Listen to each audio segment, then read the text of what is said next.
What is spiritual direction? Spiritual direction is what ChatGPT cannot be. It's a relationship.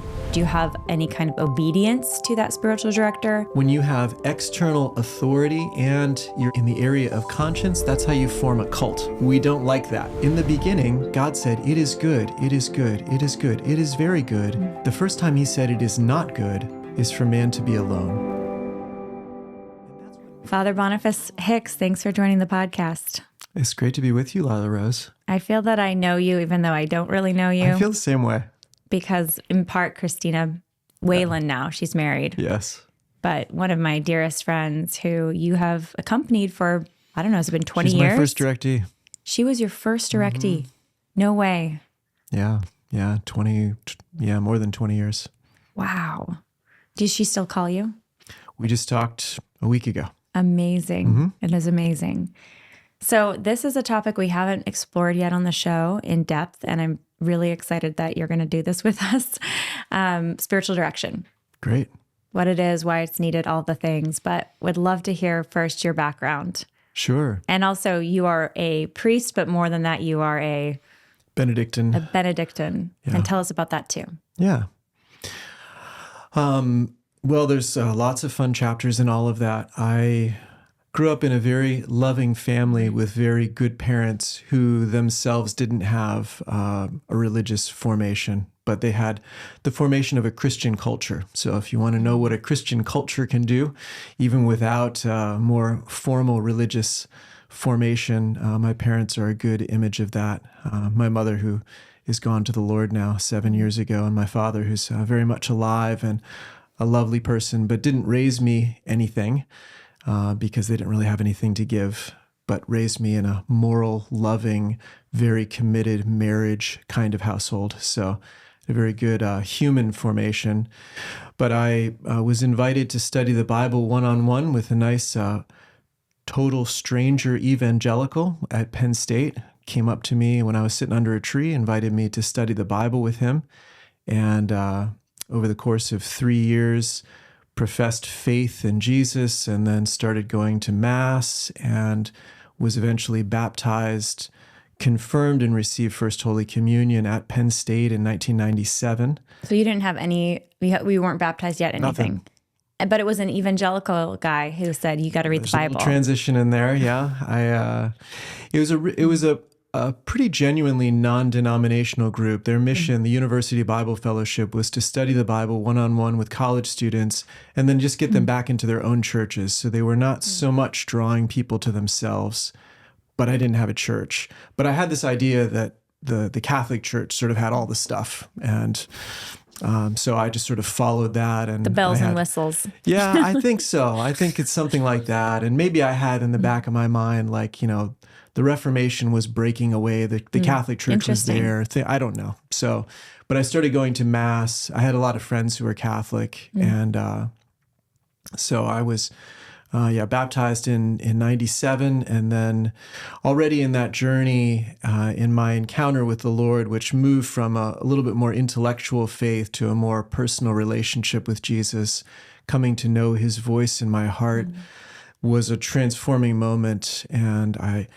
spontaneously had the idea, this is something that would be worth giving my life to, sharing the gift of prayer. So that was 9 months before I was baptized, when I was studying abroad in Germany as one of my Penn State programs. And I came back and went into RCIA, was baptized, and visited St. Vincent Archabbey the weekend after my baptism. What was it like to hear Jesus' voice in your heart for the first time? Yeah, that's a great question.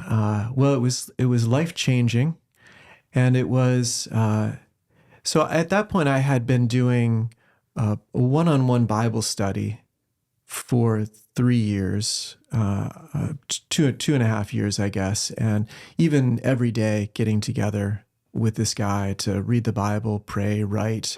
So I had a lot of kind of process happening in me, things that fit together. I sort of knew the right language, but I didn't even know that a personal relationship with Jesus was a thing. So I didn't even know I was missing something until one morning when I was in Germany, and it was in the wake of kind of running into some of my own limits, really asking God for help for the first time. And he provided in some beautiful ways. And then when I was praying, I just suddenly had this sense of really, I would say, inner stillness, a deep interior peace, and just a sense of, I was in my dorm room across the street from St. Elizabeth of Hungary's castle in Germany, and was just aware of a presence. And then really in my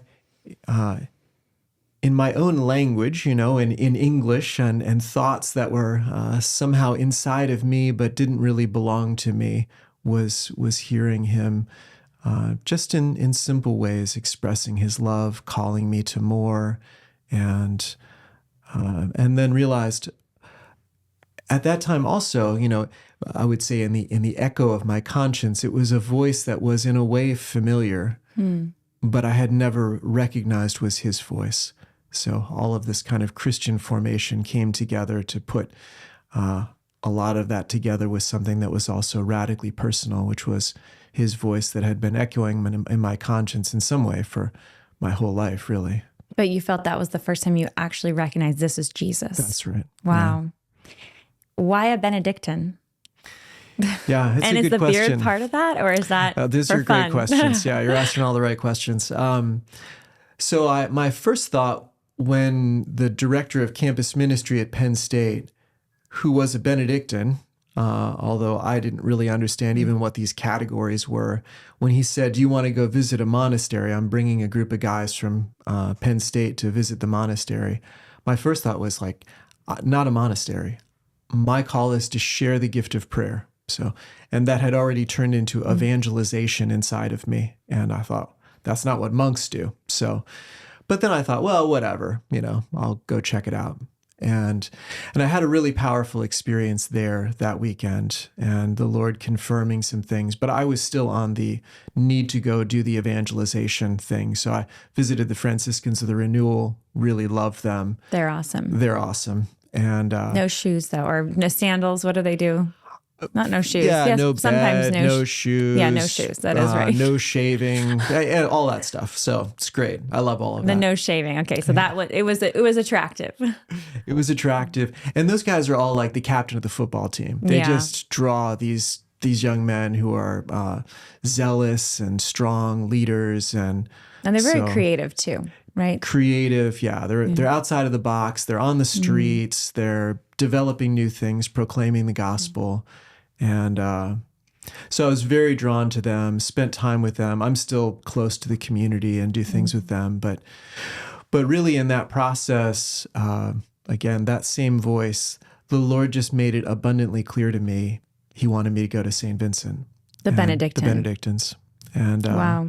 So I would say, kind of 26 years in now for me, the dimension of community, the importance of accompaniment, and building deep, meaningful relationships, the value of the intellectual life, and really the gift of Saint Benedict, I think, are the reasons that the Lord formed me for that and brought me to that life. Amazing. What is spiritual direction?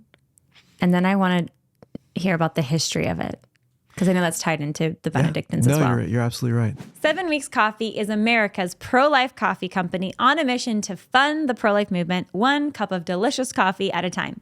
Why are they called 7 Weeks Coffee? Because at 7 weeks, the baby is the size of a coffee bean, and it's the same time that the heartbeat can be first clearly detected on ultrasound. That's why 7 Weeks Coffee donates 10% of every sale to support pregnancy resource centers across the country. 7 Weeks Coffee is harvested from the top 1% to 2% of beans in the world. Their beans are mold-free, pesticide-free, shade-grown, and low-acid, and they're organically farmed. 7 Weeks Coffee truly checks all the boxes. And exclusively for my listeners, you can go to 7weekscoffee.com and use the code Lila for up to 25% off your order. My spiritual director, Father Tom Acklin, and I wrote a book on spiritual direction. And the definition that we use in the book is spiritual direction is a relationship. And I think that's really important, even just to pause there. It's a relationship. I think a lot of times we have the idea that spiritual direction is information, it's guidance, it's expertise, and really we have temptation to reduce spiritual direction to what ChatGPT could probably do a lot better, which is provide information and answers to questions. But spiritual direction is what ChatGPT cannot be. It's a relationship. And it's a specific kind of relationship. It's a relationship one-on-one between a director and a directee. And the focus of the relationship is the directee's relationship with God.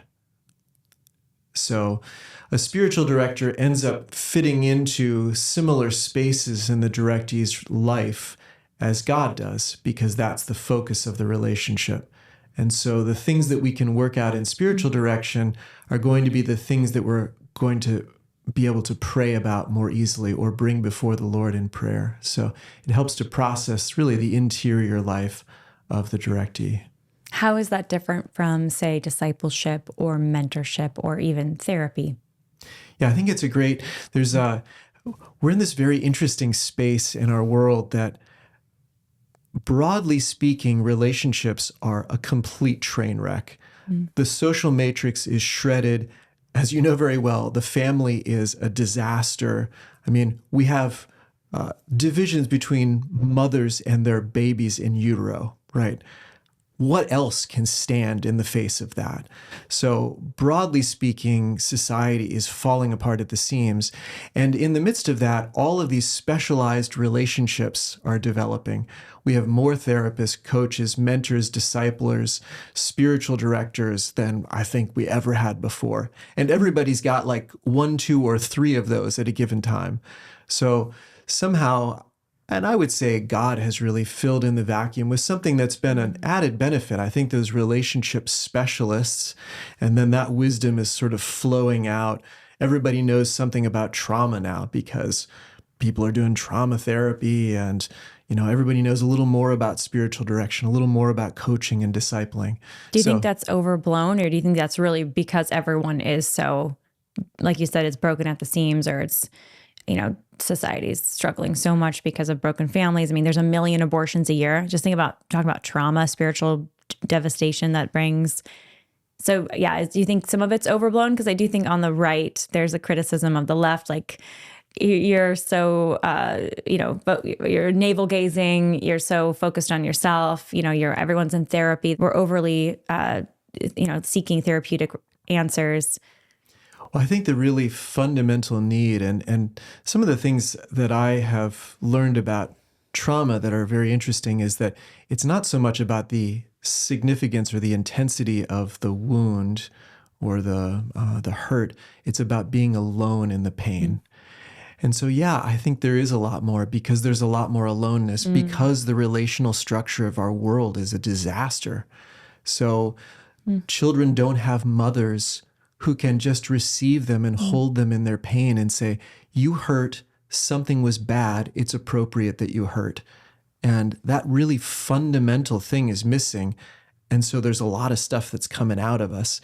And I think there's a hunger for relationships. So does everybody need to be in therapy, or is everybody sort of fundamentally broken or something like that?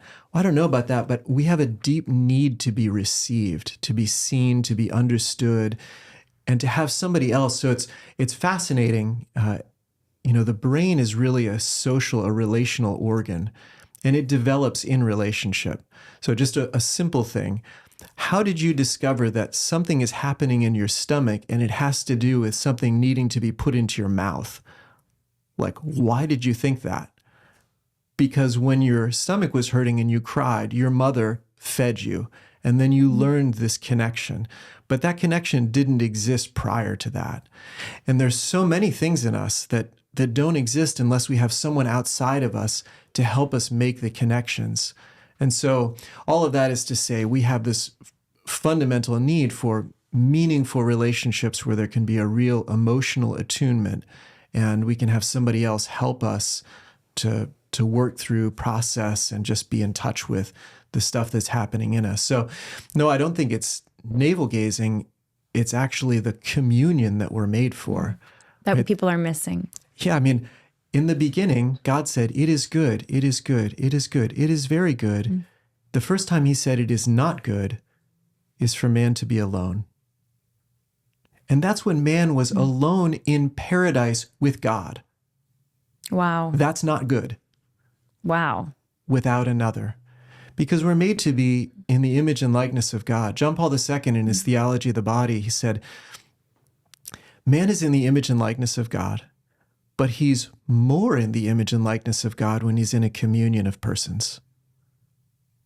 And so that's the Trinity. That's why God is three. Yeah, of course. And one as well. And that's what heaven is. Heaven is only communion of persons, only pure, mutual, total self-giving love. So the more that we are pulled away from that, of course, we have a deep hunger for that. And then all of these relationships. So you mentioned mentoring, discipling, I said coaching, talk about therapy, spiritual direction. All of these are various forms of a communion of persons, which again is, and so it's a little taste of heaven in these moments when we can be seen and received, when there's a connection. And of course, friendship, when there's a mutuality, marriage being a most profound expression of that, which also bears fruitfulness in children. But yeah, we're made for relationships. The thing I explore a lot on the podcast, and I'm personally deeply invested in, as I'm not surprised to hear, is the relationships between family members, and particularly mothers and their children, and obviously in marriage between spouses. But I'm curious, when we were talking about all this trauma that you perceive and the brokenness you see, which I see it too, and you run into it almost on a daily basis. But I also wonder, there's always been the human condition. There's always been brokenness. So is today more broken than it was 100 years ago, or there's just different kinds of brokenness today? I try not to think like today's worse than it's ever been, because every century has had its great challenges.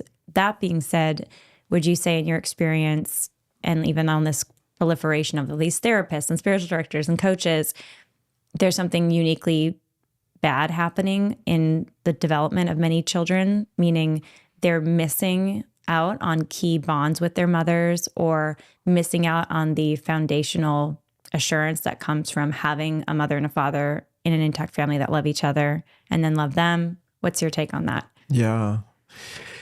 Yeah, I do think I'm also resistant to saying it's worse than it's ever been. I think there's probably a truth. There are things that are worse than they've ever been. Yes. There are also things abortion that are amazing. Is an obvious one, because the abortion rate's historically bad. It's horrific. Yeah. Yeah. Unbelievable. And so how can that not have an effect, right? Yeah. Like, what would that even mean if God created a world in which you could just have astronomical numbers of abortions and it didn't really matter? It didn't really affect anybody. Like, what would that even mean? So, and I think likewise, the amount of separation, single parent households, divorce, just the breakdown in the family, which it goes, those are certain kinds of extremes, but just the separation. We don't have nuclear families. We have the possibility of being isolated now in ways that we never could. So we're surrounded by a bunch of stuff that we had no hand in creating. How much effort did you put into making the electricity today? 0. Do you know how many people it takes to make electricity? How many of them do you know? None of them. So my husband can start a fire, but that's about in the fireplace, but that's about it. Right. And that's the kind of thing crazy. We used to be connected to those people. Like in the Middle Ages, if you got into a feud with the cobbler, you went without shoes. Now you just order them on Amazon. If you don't want to deal with the person at the bank, you can do online banking. If you don't want to actually let yourself be seen in a grocery store, you can have your groceries delivered. We can substitute money for relationships in a way that was never possible before. But there's a weird kind of thing. There's so much more interconnection than there ever was before to create all of these possibilities. So that's amazing. We have a more global world. We have, we are connected to all the people that made the electricity. Sometimes we feel that, and then we wake up and we pay attention to how we can, not exploit them or something like that. But so there's a tremendous amount of interconnectedness, but there's a lot of anonymity that's entered into that. So I see that, as a pro and a con, obviously. I think in terms of things like trauma, I have a sense that there's lower levels of resiliency than there were in the past because of the lack of relationship. We could bear a certain amount of pain when we knew we had a mother to go home to who would just like hold us and tell us it's okay. when we don't have that, we have to harden some other things, and then maybe we break more often in the face of certain kinds of difficulties. At the same time, I think we've learned more about the nervous system and the brain and the importance of relationships and the effects of trauma, and there are more healing techniques. I think we're able to rise to a higher level of relationality in the process of healing. That's what God is always doing. When we lose something, he gives us something better as a remedy. And I do think that he's doing that in these times. Huge thank you to our sponsor, Good Ranchers. GoodRanchers.com is American meat delivered. This is meat 100% sourced in the United States from American farmers and ranchers. You can get your beef, your pork, your poultry, your seafood, all from GoodRanchers.com. The steaks are absolutely delicious, I know from personal experience, and even better is their chicken. I love it. It's tender, juicy, flavorful, all the things that you could want. And because it's a new year, if you order today using the code Lila, if you order any subscription box, you will get one whole free year of a free add-on of your choice. That's a free add-on of ground beef, chicken breasts, I highly recommend those, salmon, or bacon. And if you use the code Lila at checkout, you will get not only your free add-on for a year, but you will get $25 off your first order, as well as fast free shipping. That's GoodRanchers.com, American meat delivered. How much of it do you think, too, is the overload of not just information, but of kind of a sense of connectivity to other people that's not actually authentic, meaning you feel connected to someone via what you're learning about them in the media or social media or some digital relationship, but it's missing the human wholeness. And so there's sort of, I'm sure, weird stuff that can happen psychologically, emotionally, spiritually because of that. Yeah. I think that's very true. The lack of committed, attuned, affirming relationships where I can really count on someone to receive my heart, to pay attention to what's happening in me, to help me work through a problem. I think the danger of being canceled in any relationship at any time, being blocked on a phone, shut down on social media, I think that introduces a lot of anxiety. So spiritual direction is a relationship to get you closer to Jesus. What does that look like in the day-to-day? So again, the relationship is really the principal force in that. So when I have a relationship with somebody, that person is receiving me. And what part of me needs to be received? Well, the deepest parts of me, the interior, my interior life. So how I'm processing reality, what I'm feeling, what I'm thinking, things I'm struggling with. My heart, in short, it comes into spiritual direction. And in the process of sharing my heart with a spiritual director who is in the position of God for me in a particular way, then I start to work through things. So there are certain things that I can't even really face, things that are particularly painful, without a relationship to help me hold that. So together we can look at things that I can't really face very well on my own. And because we are able to face them in spiritual direction, that makes it possible for me to bring that up in prayer as well. So the spiritual director gives me a kind of quasi-sacramental experience of God's love, of his mercy, of his wisdom. So it's really working those things out in a relationship. Concretely, we generally meet with people monthly for about an hour. And as the trust builds in the relationship, and ideally would extend through a lifetime. So I actually like the term spiritual father or spiritual mother as opposed to spiritual director. The director thing sometimes gets people off on those like more information and giving directions and stuff like that, which is not so much the stuff. That kind of thing can be there, but it's not really the heart of spiritual direction. Does everyone need a spiritual director in your view? I don't think we could say it's a necessary instrument for salvation. So can you get to heaven without a spiritual director? Well, a whole lot of people already have. So it's not necessary in that sense. Is there a value there for everyone? Yeah, I think there's a value for everyone to have a spiritual father, spiritual mother. I think that is a profoundly formative influence in the spiritual life. What's the history of spiritual direction? And the spiritual direction, in some sense, it's going back to the very experience of Jesus with the apostles, or of St. Paul when he talks about being a spiritual father for Timothy and Titus, when he says, you have many pedagogoi, you have many tutors or disciplinarians, but you have only one father. Or when St. Paul even says, I'm bearing you with pain that Christ could be born in you. It's like Galatians 4:19. So St. Paul's spiritual fatherhood over his people, which is not just a matter of communicating information. It's not a matter of just giving instructions. It's a matter of fathering, and he bears that in pain. Like the word is actually, trying to think of what that is in Greek now. Come back to it. What's so amazing about St. Paul's letters is he really knows those churches and the people he's speaking to. Yeah, that's like he right. knows what they're dealing with.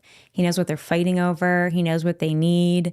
So he's really like, it really is a fathering thing that he's doing, because he's really coaching them. He's saying, I love you so much, and you guys got to stop this. It's very intense. It's like this intense, passionate relationship that he has with them.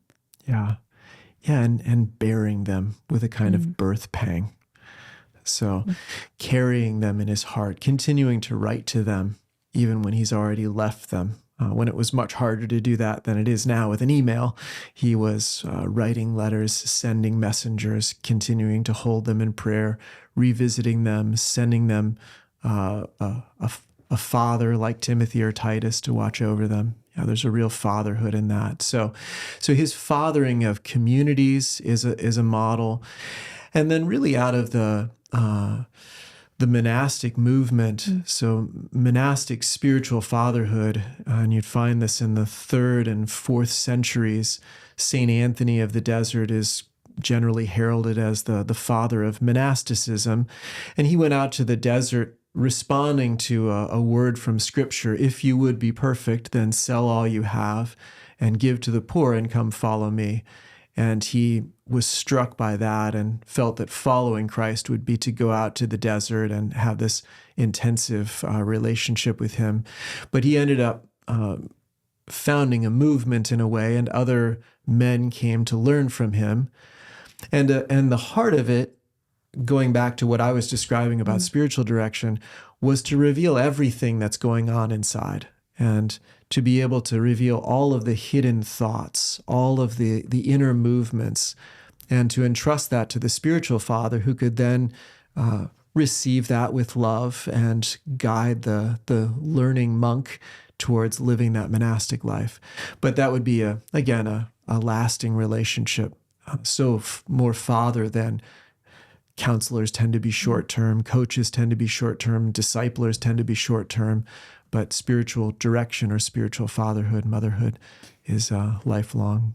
We have a lot of Protestant brothers and sisters who listen to the show, and people of different faith backgrounds. And there is the verse from Matthew 23:9 that says, call no man your father upon earth, for one is your Father who is in heaven.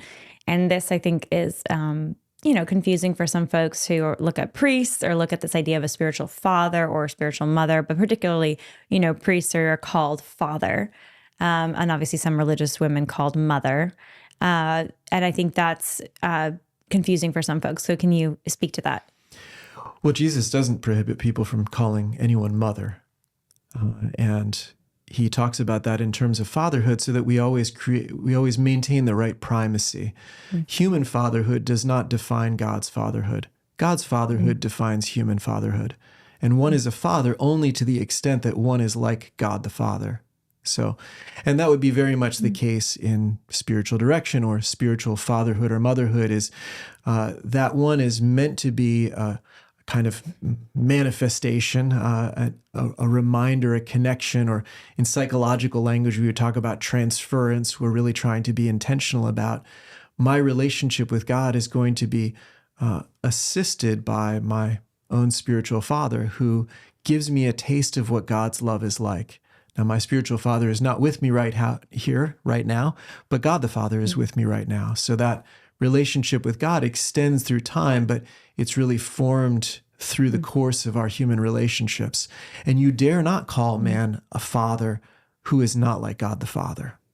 And that's really the fatherhood we're trying to foster in the priesthood. We should be living that out, and in the ways that we exercise our priestly ministry, there's a value to some of the ritual, because then I can, as long as I celebrate the Mass right somehow, then you're getting an experience of God the Father, because his love is being made present through the worship and ritual of the Mass.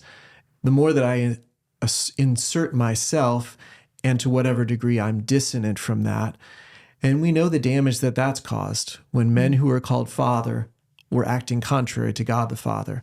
That causes a lot of damage. But when men who are called Father act like God the Father, that gives people a felt experience of it that helps to open the heart to God. What about marriages and the idea of spiritual headship?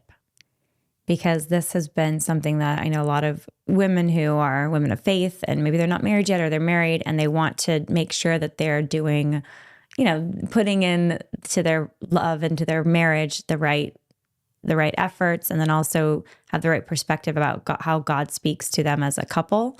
And so what does it look like if you are married and he's the head of the household? There's a sense of him being the spiritual head, and yet the woman may also she has a spiritual director over here, and she has her own unique spiritual insights, her own sense of guidance from the Holy Spirit. What's the proper ordering of all that? Did you know that every year 200,000 families go bankrupt from medical bills, even with health insurance? For many people, insurance is simply not working for them. That's why I'm excited to share with you about Crowd Health, which is an alternative model for paying for your healthcare. Crowd Health takes your bills, personally negotiates them on your behalf, and then sends out a request to the community to help cover your bills. The Crowd Health community has fully funded more than 5,000 medical bills over the last 2 years. This includes accidents like a young woman in Tennessee who lost her fingers in a boating accident, to NICU babies and cancer cases. Keep in mind, Crowd Health is not the same thing as insurance, but it is an alternative model to help pay medical bills and keep your monthly costs low. So go to Join Crowd Health today. Use the code Lila at checkout to get your first 3 months for only $99. That's joincrowdhealth.com and use the code Lila at checkout to get your first 3 months for only $99. Joincrowdhealth.com.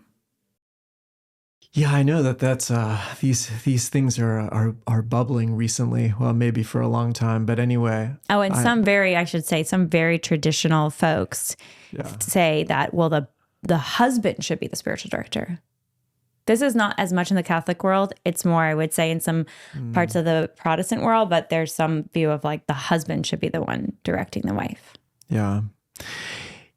Well, I would say that the husband should always be modeling God's love for his wife and for his children. So, and again, may he not bear the name if he does not actually model the reality of God's incredible love, right? So I would say that is certainly true. I feel like there are some kind of forced models that are trying to be fit onto every situation in a way that's a little problematic and gets twisted up. It seems to me that where there's a lot of healthiness is where there's a lot of mutual trust, and that trust has been earned, not sort of forced because I'm the head, but I've earned the trust. And this is what I also teach and promote in spiritual direction. So we come with an expectation to a spiritual director that this is someone who is trustworthy, and I take the step of starting to open my heart. But the way that I'm received is going to determine the way that I continue to open my heart. And I think that's very appropriate to marriage as well, and fatherhood and motherhood. So if a man can't earn the headship, then he doesn't deserve it. So he may get the first sort of a free pass to start with, and then he needs to receive that well and earn every step beyond that. So what does it mean to say then that the man is a spiritual head of the household, but then the wife may also have a spiritual director? How does that work? Well, again, so that's going to be the spiritual head of the household is going to have is not going to be directing the wife's conscience. So that's going to be directing the household. it's directing the family. And again, I think that that's really formed genuinely in mutuality. I think having a sort of forced kind of, obedience is really built on trust, which is why Jesus can say, if you love me, do what I command you, because you actually trust me enough to know that I'm not going to lead you astray ever. I would more likely lead myself astray than I would lead you astray. When I can trust that, then I can be obedient.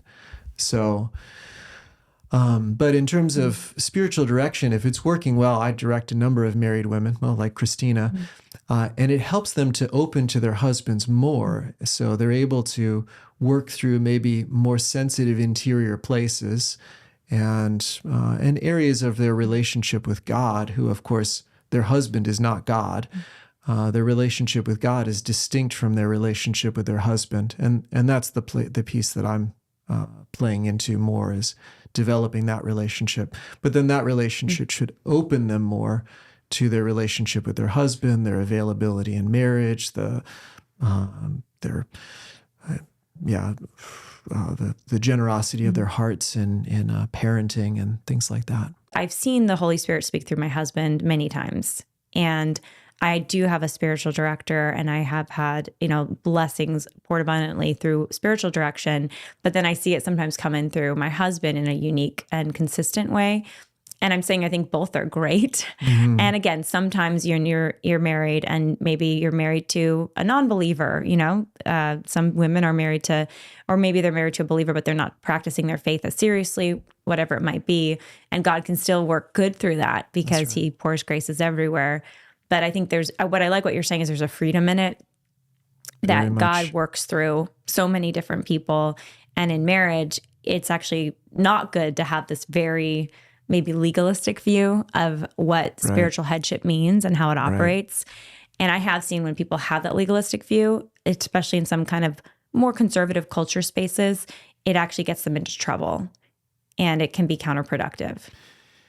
Yeah, and I'm more inclined, my first thought would be that somebody that's trying to impose that is working out of some of their own insecurities. That if you have confidence in who you are and there's real mutual trust, then there isn't a need to force that on someone, or then it happens much more naturally. And talking with people who, there's a way. We can think about hormones for a moment, like men's flatlined hormones can be a great benefit when women's body oriented to having children are up and down at different times. And the stability, the steadiness of that can be a real strength, that what was clear to you as the wife, 2 days ago is not clear now, but your husband has held that, has received it from you. How do you know? How do you know that is true? No, what you're saying is true. Literally, we were just talking about something the other day, and I was like, this is like, he's reminding me what I knew to be true 2 days earlier. But there's now there's, doubts that have entered in, or additional frustrations. And then it's like, oh, da-da-da. And you're like, yes, that's true. Thank you. Yeah, so I think there's a beautiful complementarity that we can see between male and female, which again, you can't sort of radicalize to say it's always the case that this, or always the case that that. I mean, you can say that biologically. It's always the case that a woman bears a baby. But things that you can't radicalize, maybe at the emotional level, you certainly can generalize and say, yeah, there's this beautiful complementarity. What do the saints or other folks throughout our, Christian history say about the importance of spiritual direction? And I'm also asking this partly from the lens of maybe folks listening who's like, well, I've got my Bible study leader who's not my spiritual director, but they're a good guy, and I'm reading the Bible and I'm praying every day. So why do I need some other person involved in this intimate relationship that I'm developing with God? Yeah. And again, you're presenting that in a certain way, but I would say you don't need. So I'm not putting that on people. I'm making an invitation to say there is a way that when we have someone, again, and trust needs to be earned, and that relationship grows over time. And but then to have somebody who has been connected to your spiritual life for an extended period of time is a tremendous blessing. There's an integration that takes place there. There's a person to whom I have brought all of these things as they have unfolded for decades for me now. And that brings something together in me, and that consolidates things that are happening in my spiritual life. So I would see it in those kind of positive terms that your spiritual life is always going to be your spiritual life, but having a relationship, having a person who's in that, who can help to put a little flesh on God on a regular basis and can be an integrating factor is a real gift. What are some of the saints, some examples of the saints or things that the saints have said about the value of spiritual direction? Yeah, again, going back to the 3rd, 4th century with the Desert Fathers, and we still draw from their wisdom, which flowed out of a relationship. We often get these little pithy sayings from them that are profound, but it's really flowing out of a relationship.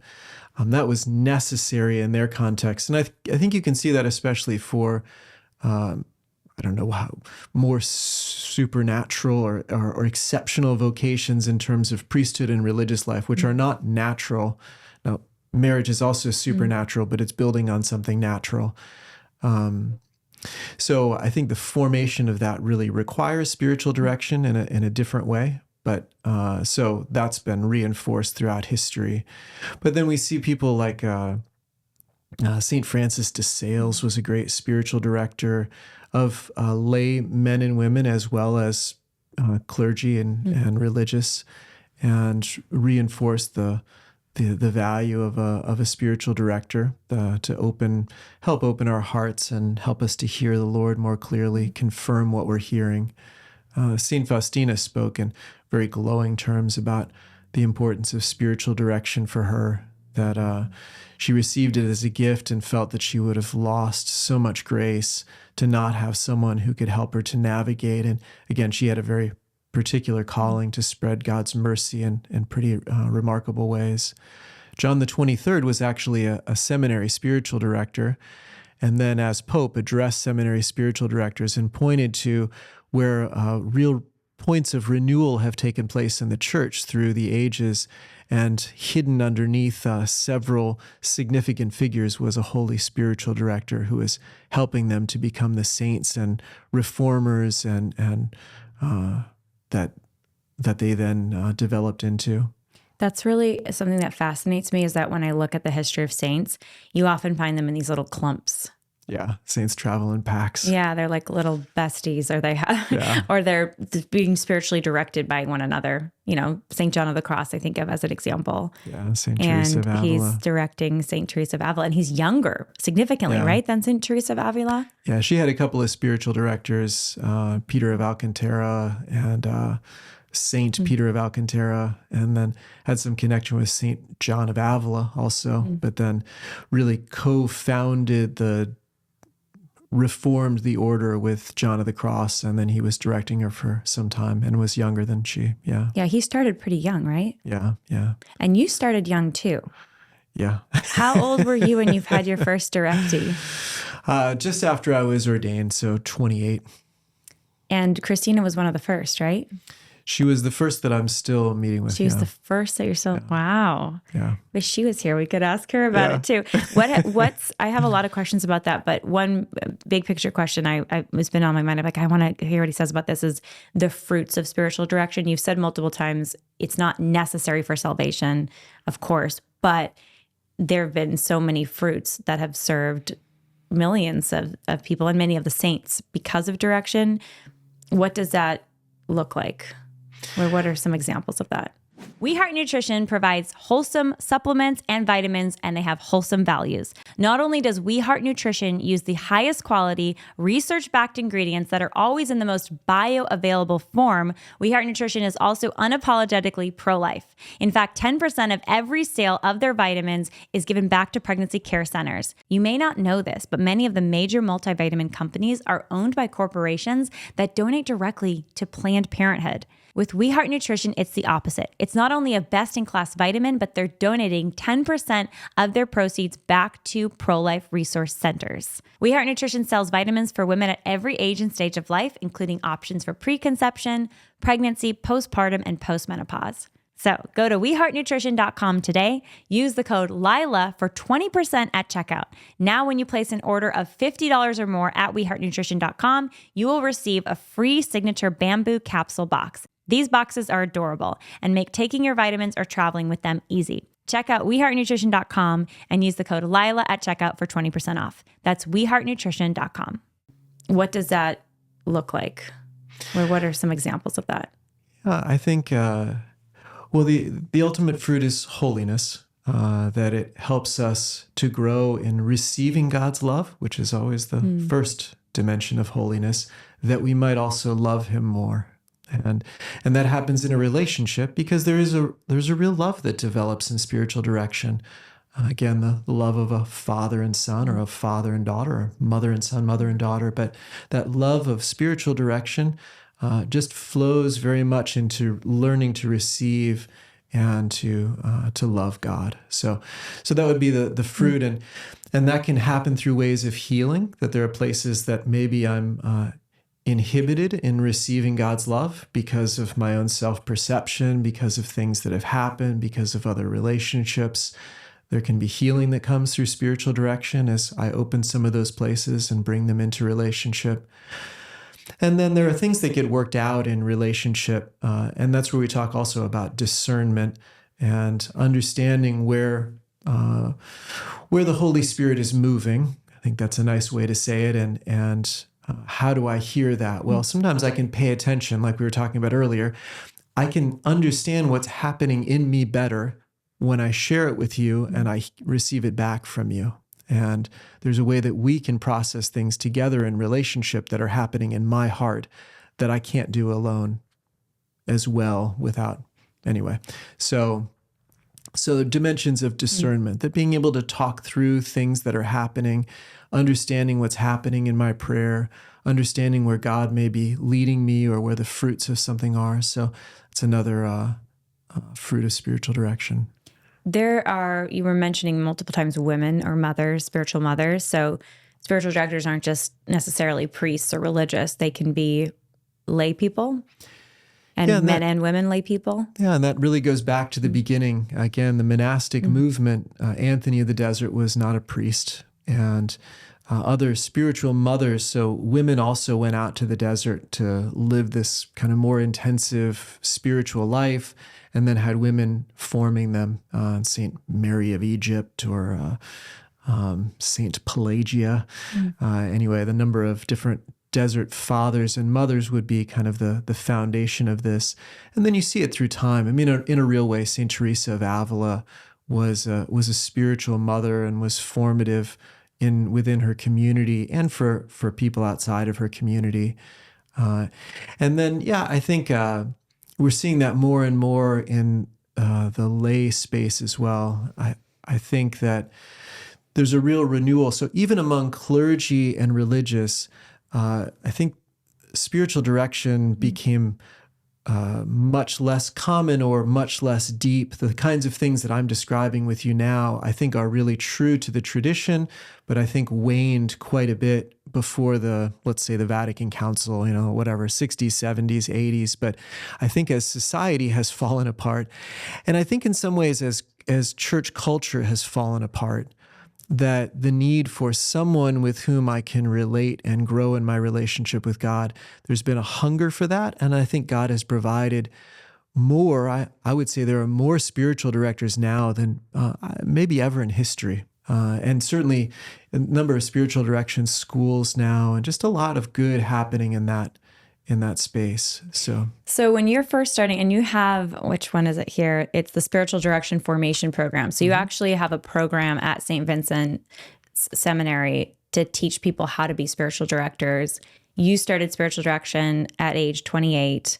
We were talking about my friend Christina. She's one of my bridesmaids, one of my dearest friends. Now she's a mom. She's got her own kids, married. And what are the principles of a spiritual director, how they're operating, and what kind of training should a spiritual director go through? Because, for example, myself, I know I'm not trained as a director. So I'm not going to tell someone, I'll give you spiritual direction. But I know there are women, some of them even younger women, who say that they are trained spiritual directors. So what does that look like? Well, I like to, first of all, place this on a kind of a spectrum of relationships. And I like to call, one end of the spectrum accompaniment and spiritual accompaniment. And, Pope Francis said in his first, The Joy of the Gospel, the entire church needs to be formed in the art of accompaniment. And I think that's a beautiful statement. So again, it's a way of recovering these relationships, to have real, meaningful, committed relationships of affirming love that are able to receive the heart, to be in it with people. So that's the foundation. We have a course called The Art of Accompaniment, and I would love for everybody in the church to take this course, because it's a combination of some of the psychological models. What is in the interior? How do I understand what's happening in myself? But then also the spiritual principles around how that relates with God, and how we listen in a way that develops trust and helps to open the heart. And then what kinds of things we can say in a spiritual context, because we believe in the gospel and the truth that God has revealed and what he has given us in Christ. So that Art of Accompaniment class would be foundational. And then the rest of our curriculum is built around things like moral theology and ecclesiology, praying with Scripture, and in general, the principles of prayer, developing a personal relationship with God. Who is God, Father, Son, and Holy Spirit? What are the dimensions of prayer as an encounter of two freedoms, not a technique that we master in order to get a certain state of consciousness? So distinguishing it from other religious traditions and things that can become sort of muddled. And then we have a practicum where people are offering spiritual direction and receiving mentoring along that path. We require a directed retreat as well, and are really trying to foster a deeper conversion. Ultimately, you can't give what you don't have. So you can't be in relationship with someone as a, sort of experience of the Father if you don't even know him. So all of that's being formed. Our program is about 2 years. There are a number of spiritual direction programs that would have some similar principles. Our program is taught by seminary professors with doctorates and a lot of experience and a lot of depth. So I think we have something special to offer. It's all online as well. We have in-person classes, but the entire program can be done online synchronously. We're developing the relationships, but using the technology. If someone's listening right now and they're, say, in Missouri or they're in Texas and they're, maybe they go to church and they have a few good friends, but they are just at a loss for how to find a spiritual director. And maybe they're at a parish and the priest seems nice enough, but they're like, I don't know if he'd make a good spiritual director, or if he would even do that for me. How would you recommend they go about finding a spiritual director? So there's actually a nice service that was developed by some folks and has been supported by me and the Avila Institute and others, called seekdirection.app. Amazing. And it's they do a little bit of matching.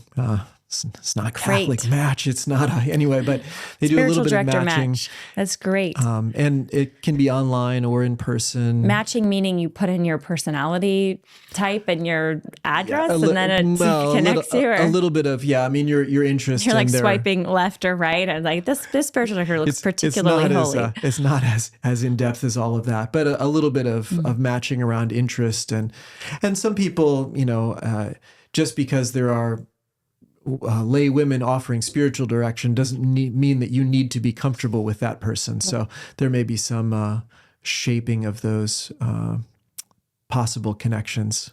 What would be your recommendation for finding out if the person you're starting to get to know would be a good spiritual director long term? Are there some things you would recommend that the person would consider or do in the first couple sessions to kind of discern if this person should be a spiritual director for them? Well, I would say certainly critical is trust. If the person doesn't listen and receive you with reverence in a way that helps you to open your heart more to him or her, then it's not going to work very well.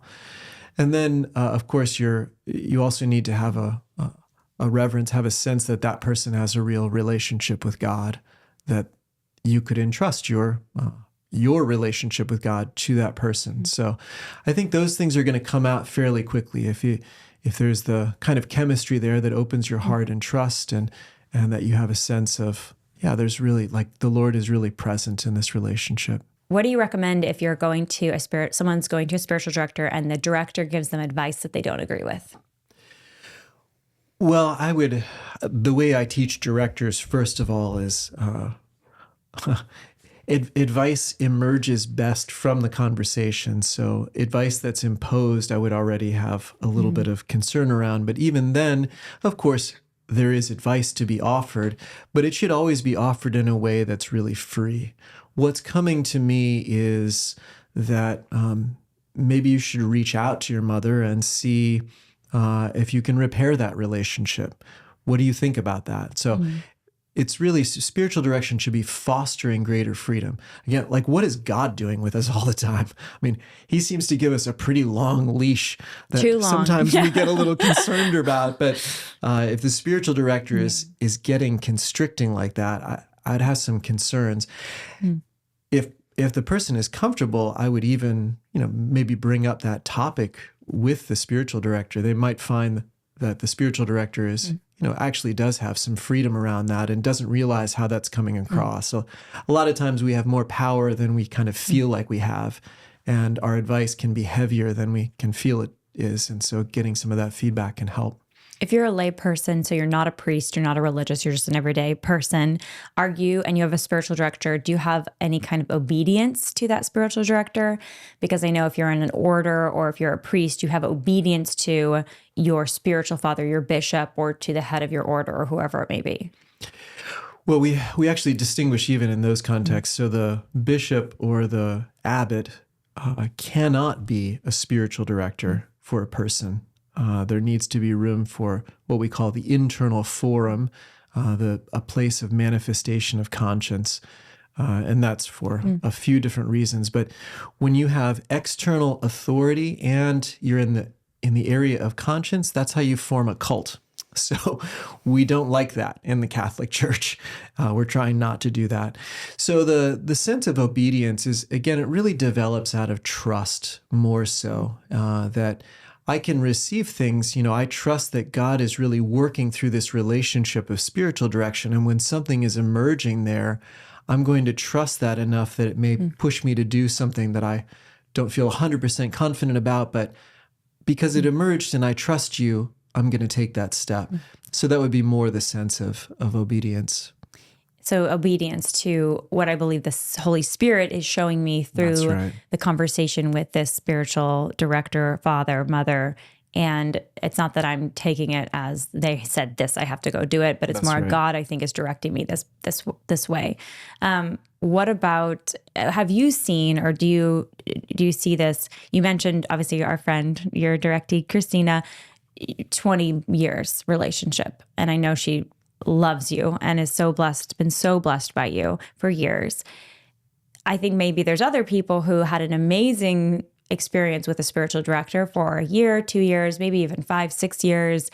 And then for multiple reasons, changes in the way that they live, they had a vocational change, they got married, or something else happened, or a location change, or just changes maybe in the spiritual director's life. Now, for whatever reason, they don't feel that the relationship is as fruitful.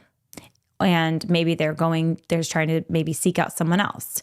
Have you run into that? Can that be the case where someone has had a really wonderful run with a spiritual director and then they kind of graduate? Not that director can't teach them anything or that the director isn't good, but the Spirit moves them to someone else. Well, I would say, first of all, in that kind of situation, and I've had a number of my own directees do this with me, is to acknowledge that shift that they're perceiving, that it feels like it was really fruitful and now something has changed. I think it's a good thing to talk about in spiritual direction. And there could become a mutual agreement that, maybe there's, for the reasons that you just listed, a reason to transition. I'm the seminary spiritual director at St. Vincent Seminary, and every seminarian has to have a priest spiritual director. Once they're ordained, I can't keep having new seminarians coming in to meet with me and continue to meet with all the ones that I've been meeting with. So there tends to be a transition there. And that's because they're now a priest, they're now in their diocese, they're now, and so there certainly can be those kinds of transitions, and they can be totally fine. But if I would say the first step is to talk about it in spiritual direction. And I've had directees do that with me and say, this is really fruitful, and now I feel like you're not as present, or things have become a little bit more stagnant. And that was actually a good wake-up call for me, and it shifted our relationship a little bit. And then things were renewed and became more fruitful again. Have you run into this? And I kind of have perceived this or seen through personal experience in different friend groups that, especially for women, that's what I'll talk about as a woman, and with spiritual direction, there's some maybe they're more melancholic, or maybe they went through a really bad breakup, or they're really struggling with their state in life. Maybe they're single or not married yet, and that's really a big cross for them. And so part of their attraction to spiritual direction is the consolation of being accompanied and having a friend, having someone who will listen to them and care about them and love them. But that's not always the healthiest thing to bring, because that's kind of a raw, open need. It's like the kid who needs a hug from their mom. Like, you need a hug. And yeah, I'm your spiritual director, but I'm not your therapist. I can't be your best friend. And I'm not your mother, like your mother or your father. Have you run into that? And what's your take on that? Yeah, I think that's you just described that really beautifully, and I think very sensitively. That's really nice.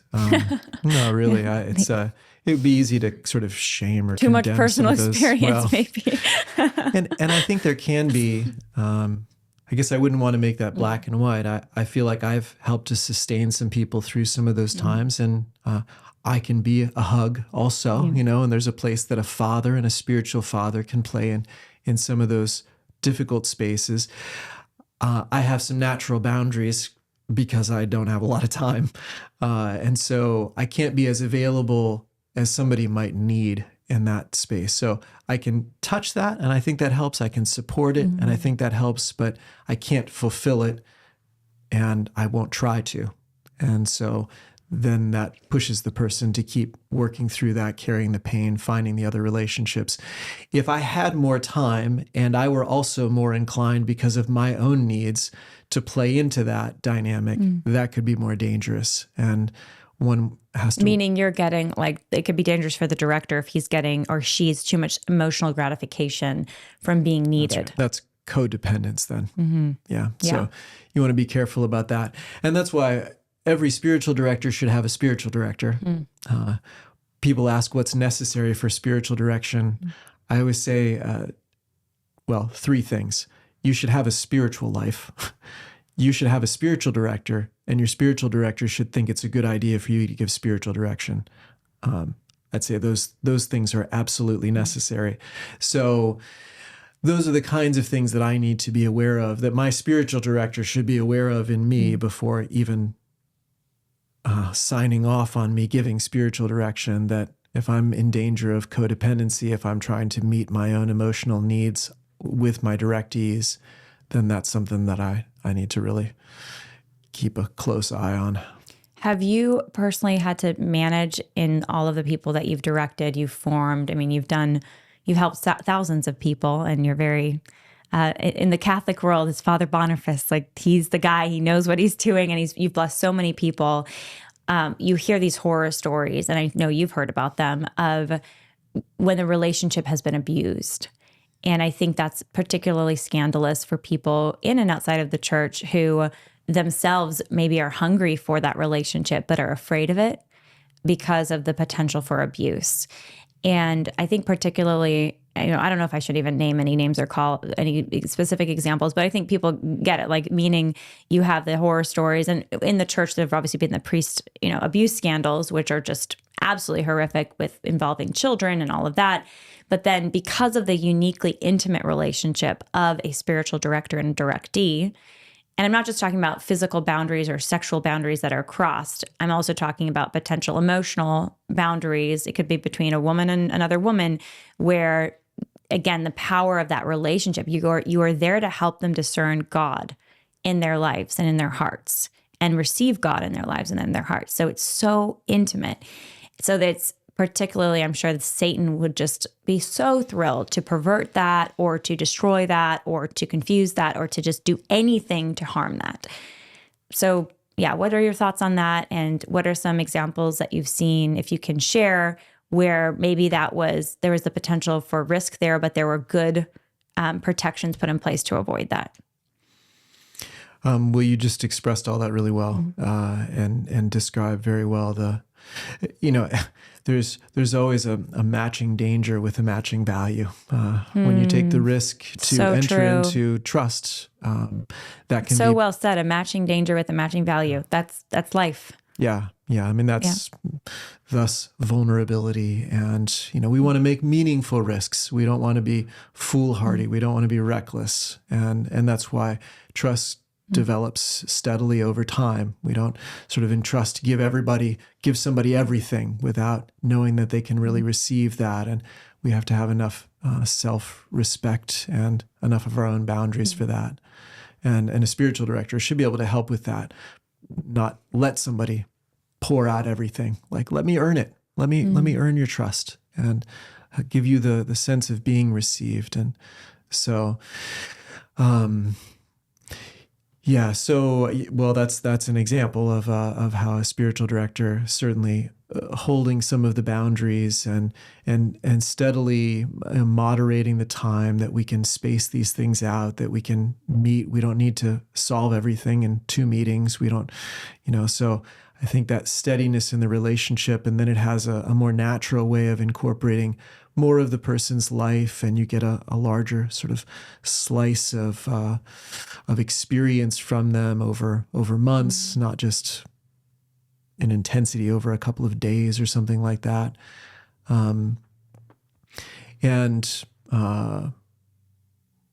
Now I've lost certainly the danger of that kind of spiritual abuse, which, as you pointed out, even just in that realm of using someone or imposing things on someone, but then as much as that flows over into forms of sexual abuse or other kinds of abuse, it's just the worst corruption.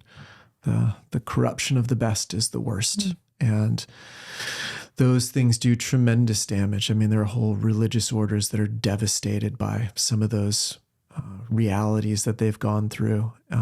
So there is a religious order, the Sisters of the Little Way, who have been formed kind of in a response to that, really trying to take care of those who have suffered from abuse in the church at various levels. And they've just started up in the past couple of years. Wow. And, so I think there's more sensitivity to that, and the child thing is clear, but the vulnerable adult who is vulnerable not just because they're mentally limited or something like that, but vulnerable because of the power imbalance in the relationship is also really significant. And I see the church becoming more sensitive to that now, and putting some clear boundaries in place, even in terms of canon law, and acknowledging that as abuse. And what do you think the healthy boundaries look like? So, for example, I know, there's some priests that I know that will not meet alone in a closed.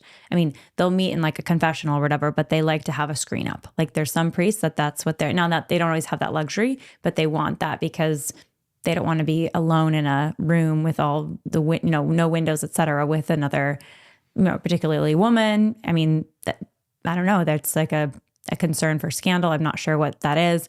Obviously, that's highly limiting, because having a confession, giving a confession, or having a spiritual direction, you can't do that publicly. So what do you think are some smart rules of thumb that you've implemented, or that you think others have implemented that you think are good? Well, I think it's worth distinguishing some ranges of the relationship. So if I'm meeting for the first time with a stranger, that's a different thing than when I'm meeting with Christina, who I've met with for 20 years, right? So it's worth making those distinctions. But I do find that rooms with windows can be helpful, not just the potential that somebody could walk by, or the or the express willingness to be seen. I'm not doing anything that you could see is inappropriate or abusive. That is certainly helpful. And yeah, then just developing trust over time. I think being sensitive to what the directee, I learned in seminary, you never sit between a person and the door, for example.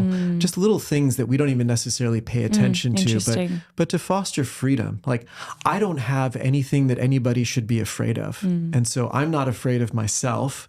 And so I can do lots of things. And it's really oriented around protecting the other person then. How do I create an environment that person feels most safe in? And in some cases, that's not to be seen by everybody that's walking by. And so I can respect that, as long as I can trust that person is not going to make up a story about something that I did. So that has happened too, unfortunately. It has happened. So being clear about it's kind of like you said, it's fraught. There's danger. Anything very good can be very dangerous. That's right. So, but that's part of the question is, am I protecting the other person or am I protecting myself? And yeah, I take risks in terms of, I put a lot of, we talk about the vulnerability of the spiritual director, which is, it's not a symmetrical thing. I'm not sharing my heart or my interior life with my directees, but I'm really vulnerable in the way that I receive them and in the way that I trust them not to accuse me or attack me or something else. So there really is a mutual vulnerability that it's necessary for spiritual direction to be a relationship, not just GPT advice. But if I'm actually going to enter into sensitive places in people's hearts, they need to trust me and I need to trust them. This is such a good conversation. I hope folks listening are edified. I know it's edifying to me, and I've done, had the blessing of spiritual direction since before coming into the church, which has been, I don't know, how many years has this been? Well over 15 years. I don't know the exact number off the top of my head. Do you have any final words of advice or encouragements for folks listening who, maybe they have the sense they need more help, whether it's with decisions they're making or just getting closer to Jesus, and they're wrestling about how to do that, how to answer that longing, or how to deal with where they just know their life is not fully on track? And what would you say to them? Well, the importance of relationships and someone to share that with, first of all. So that doesn't have to be a spiritual director. It can be someone that you trust who can listen to you and receive you. And you can share your doubt, your concern, your failures, we have confession in the Catholic Church, which can be a place that there's at least the expectation of confidentiality, but the spiritual friendships, somebody that you admire, that you think would listen to you, somebody you met at church even, but certainly closer friendships. So share it. I think we just need to bring more things into relationship with all of the potential dangers, but all of the potential benefits of entrusting our hearts to someone. And then that will flow over into, talk with Jesus about it, obviously. And I'll say that would be the first step for anybody seeking help, is ask Jesus to provide that, and then pay attention to how he provides. He does have a vested interest in this thing. He does really want us to be with him forever in heaven, and he will provide the relationships and the supports that we need. They are life-changing, though. A good spiritual director is so life-changing. Yeah. Is there any kind of final story or thought you have for us of that life-changing aspect? I mean, I feel like compelled to tell my story. I'll say it, and then I'll let you share any other thoughts you have. But it was before I became Catholic, and I was at a pivotal, lots of turning points, but I was at school, in college, and I was looking so much for direction because I was doing all this pro-life activism, and I felt really called to just go 1,000% and just pour out everything I had for the sake of God's children. And then I knew I was so limited. I needed help because I was making mistakes left and right and struggling with my struggles. And so I remember being at the top of a little chapel, this little chapel at a women's center. It was an Opus Dei women's center at UCLA. And after this mass, I wasn't Catholic yet, didn't fully understand the mass, but I turned to this woman and I said, is there someone here who can mentor me? And it was certainly the Holy Spirit. And she ended up becoming my sponsor and guiding me, shepherding me into the church and giving me incredible spiritual guidance for years. And she's still someone I consider a dear, I'll always owe everything to her. I owe that to her. So yeah, it changed my life dramatically. And spiritual directors have helped me at key moments of discernment with, marriage and big decisions. And then also just been consolation and encouragement along the path. Yeah, really beautiful. I'm sure you have a story, but no, thanks for I wanted to share that. mine. Yeah, no, I love that. Yeah, it's and again, what you just shared is my experience, that it's not so much about what she told you. Mm-hmm. It's more about how she received you. Mm. And those are the most precious moments for me as a spiritual director, to hear someone say, I've never said this to anyone before. Mm. I've never been able to tell this to anyone before. No one has ever received me like you have. Wow. And because that's where what a gift. Relationship bestows identity. How do I know who I am? Well, because someone calls me Father, someone calls me Son, someone calls me Beloved. I receive that from the outside. We didn't use the word. If I can add a little footnote to our conversation, we talked about obedience, but a lot of times we talk about authority together with obedience. I like the word authority because it has the word author in it. Each one of us has a story, and there are certain people that we entrust with the pen to help co-author that story. And when that person says to me, you are beloved, you are important, you have value, you have something great to offer, you are a gift, that writes storylines into my story that I believe. So someone with that kind of authority, that we're willing to entrust with that kind of authority to co-author our story, can write beautiful things that we would never have the courage to write for ourselves. But when you write it, I can believe it, and then I can live it. And that's life-changing. Beautiful. Thank you, Father. So beautiful. How can people learn more about your work and the programs that you lead? There's so much good stuff you do. I don't know how you do it all, by the way. I don't know if it's okay that I'm sharing this, but I know even after this interview, you have somebody driving from somewhere probably far away to come see you and meet you for spiritual direction. So I know you're swamped between the St. Vincent's and courses and spiritual directees. How can people learn more about what you're doing? Well, thanks. It's a real privilege to be with you and with all the viewers and listeners. I am a monk of St. Vincent Arch Abbey. I am the director of spiritual formation at St. Vincent Seminary. I am the director of the Institute for Ministry Formation, and all of those things have their own website. Wow. I'll give you the last one, which is IMF, not the Impossible Mission Force, but the Institute for Ministry Formation, IMF, everything spelled out, stvincentseminary.edu. And that'll get you to our spiritual direction program. We have a catechetics program. We do different kinds of missionizing, parish outreach, variety of things there. And then also I have my own website, fatherboniface.org. You have to spell out Father and you have to figure out how to spell Boniface. But fatherboniface.org will kind of link you to a variety of things. And then there are books and podcasts and all the things. Amazing. But, Thank you. Thank you for your generosity, pouring out so much for so many souls. It's beautiful. Well, it's a joy to do it with you. A huge thank you to our partner, EWTN. EWTN is the largest religious network reaching millions of people with the truth of the faith, entertainment, and news. Check them out at EWTN.com.